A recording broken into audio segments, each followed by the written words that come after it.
ganar Miss Universo? Yo estoy entre dos o tres. Pero vamos, lo tengo complicadito. Pero dilo. Em, yo creo que está entre Chile, Perú, Filipinas y Tailandia quizás.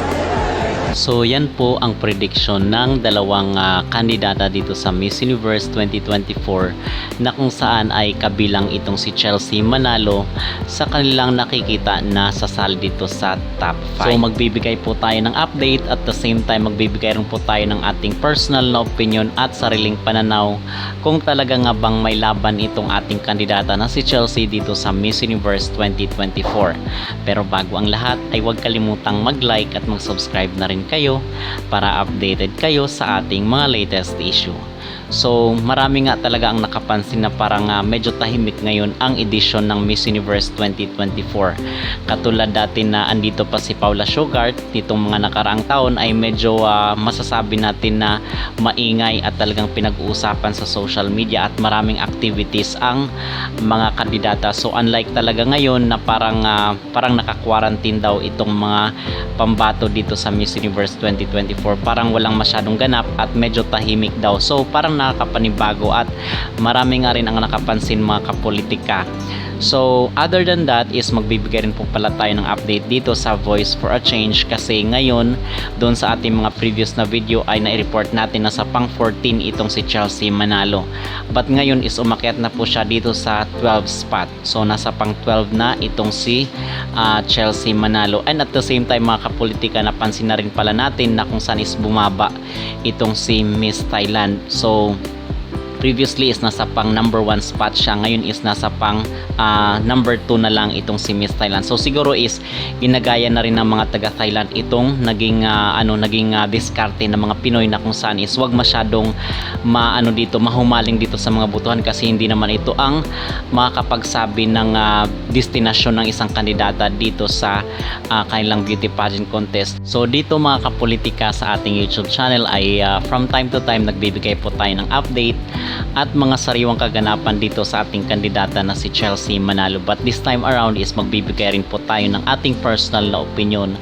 kung talaga nga bang may laban itong si Chelsea Manalo or magkakaroon ba siya ng spark dito sa Miss Universe 2024. So ako personally, yung aking personal na nakikita dito kay Chelsea Manalo, kung hindi lang mamikos-mikos itong ating kandidata mga kapolitika, ay malaki ang tsansa talaga ni Chelsea Manalo dito sa Miss Universe 2024. So bakit natin nasabi yun? Number 1 dito kasi yung glow ni Chelsea is kakaiba. Okay, kasi kinumpara ko itong sila Celeste Cortesi, itong sila Rabia Mateo at itong mga kandidata natin in the past, and even nga itong si MMD, iba talaga mga kapolitika ang kinang or glow ni Chelsea Manalo, most especially yung paglagi siyang naka-smile. Alam naman ngayon kasi hindi pa natin masasabi kasi sa panig ng mga Latinas yung mga nakikita lang natin, di ba, itong pag nagdi-dinner sila and din nakukunan sila ng mga vloggers doon sa kanilang hotel na lumalabas, rumarampa, nagpapasample sila. So yun lang maging basis natin. Unlike dito nga sa Miss Grand International na from time to time is meron silang mga update, meron silang mga engagement at yung base rin sa reaction ni Mr. Nawat. So from there is masasabi natin sino ba yung mga may posibilidad na maging winners. Unlike dito sa Miss Universe na kung saan is tahimik. So yung maging basis na lang natin is yung mga videos nila, yung mga sent of videos nila sa airport, at the same time yung mga pagrampa nila dito sa mga vloggers. So sa mga Latinas, yung sa tingin ko na pinakamatinik mga kapolitika is itong si Peru at itong si Venezuela. So malakas rin itong sila Chile. So yan yung mga natin, yung mga aabangan natin sa mga sunod na araw. But kung dito sa part naman ni Chelsea Manalo, malaki ang chance niya mga kapolitika kasi nakikita ko yung sinasabi na spark. Okay, yung glow kumbaga, yung kinang, most especially pag lagi siyang naka-smile, yung isa sa mga asset niya sinasabi natin yung wide smile niya, yung dimple niya, yung mata niya. So yun ang masasabi natin na kung saan ay merong tsansa kasi base nga doon sa dito kasi sa top 30 na hahanapin or pipiliin ng mga judges or mga hurado ay kung dito sa preliminary mga kapolitika, sino yung mga mag-shine. At nakikita naman natin na hindi mahirapan itong si Chelsea Manalo dito sa preliminary competition kasi nga sanay naman siya sa mga beauty pageant.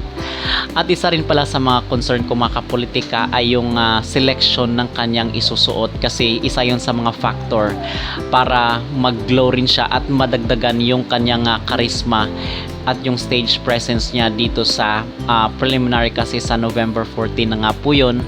At dito nga parang one shot lang ito, kung hindi ka mapapansin ng mga judges ay may posibilidad na malalaglag ka sa top 30. So kumbaga itong preliminary ay dito mo na gawin yung pinaka the best mo na performance kasi after ng top 30 ay top 12. So 18 na contestant yung malalaglag kaagad.